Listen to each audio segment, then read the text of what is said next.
The F-15 Eagle is the tip of the spear that defends the tiny nation of Israel. 80 Eagles serve in the Israeli Air Force, and the pilots who fly them average more sorties than any other combat aviators in the world. They are renowned for being brazen and callous. It is for good reason. Upon the wings of these aircraft and the shoulders of these men lies the fate of the nation. They are the vanguard of a country that is smaller than 46 of the 50 states. A country that has fought 6 wars of survival over the past 40 years. Every Israeli citizen must serve in the military. All are aware of being surrounded by nations that in times past have vowed to wipe their homeland off the face of the earth. There's no depth and distance from air bases in Israel, and any target to the border is a question of minutes when considering flying a fighter aircraft. We have to bear in mind that it's also the other way around. Hostile enemy aircraft, which should take off from Damascus, from Amman, even from H3. Once it reaches close to our borders and penetrates, it's a question of minutes, sometimes seconds even. Enemy jets can depart air bases in Cairo and in less than 3 minutes cross the Israeli border. From Damascus, they can do so in 2 minutes, and from Amman, Jordan, just 45 seconds.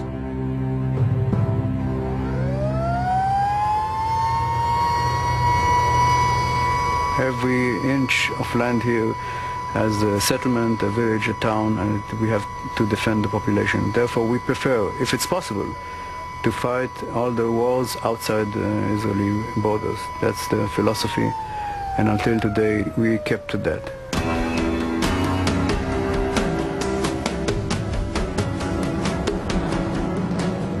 This strategy means that Israeli air bases are considered the front line of the nation's defense.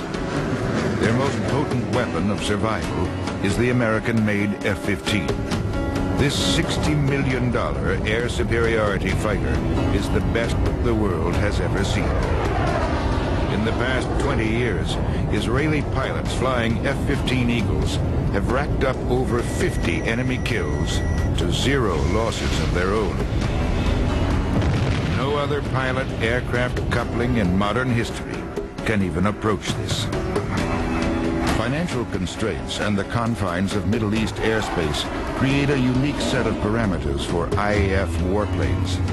Israeli F-15 pilots do not rely on BVR, or beyond visual range technology. Unlike American pilots who are taught to destroy the enemy at the greatest range possible, Israeli pilots do not have the luxury of distance. Instead, they are taught they must obtain visual contact before engaging. Normally, if you don't build an aircraft in your own country according with your specific needs, then you get something that you pay for, and it really was designed for somebody else's need. Even if it's a very advanced aircraft for a very advanced country, there are specific problems that you have to solve by yourself. Less sophistication means greater reliability, something prized by the budget-strapped Israelis. Because of this, the IAF jet is really just a stripped-down version of the American F-15. The size of a World War II bomber, it is nearly a third titanium. Despite its bulk, the F-15 is one of the fastest combat aircraft ever built. With 2 Pratt & Whitney F-100 engines, the jet boasts a combined thrust of nearly 60,000 pounds and a top speed of 1,700 miles an hour. When on full afterburner, the Eagle consumes nearly 900 pounds of fuel a minute. F-15s first came to Israel in 1976, and because they arrived on the Sabbath, the government that bought them actually fell. When the first pilots were finally assigned to fly them, the weight of their obligation was clear. I remember when the first team came back from the United States, there was a new hospital building at that time in Haifa. And the cost of this building was $25 million, the same price of an F-15 aircraft at that time. And I remember that this point really was in my mind during the first year as an F-15 pilot, knowing that I'm driving in hospital. Israeli fighter pilots are arguably the best in the world. They are, without question, the most battle-hardened. Between 1966 and 1991, they suffered less than 25 losses to 631 air combat victories. Victories over pilots from nearly every Arab nation, from the Soviet Union and even Korea.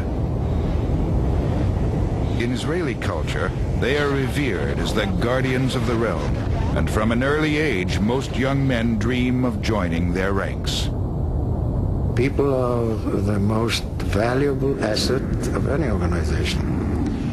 It has been said that human beings are the most sophisticated piece of machinery ever produced by an unskilled, by very willing labor force, but still it takes 18 years to bring one up to scratch.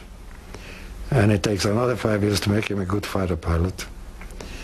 And that's your most valued asset, although it's not very expensive to make, but it's very expensive to keep.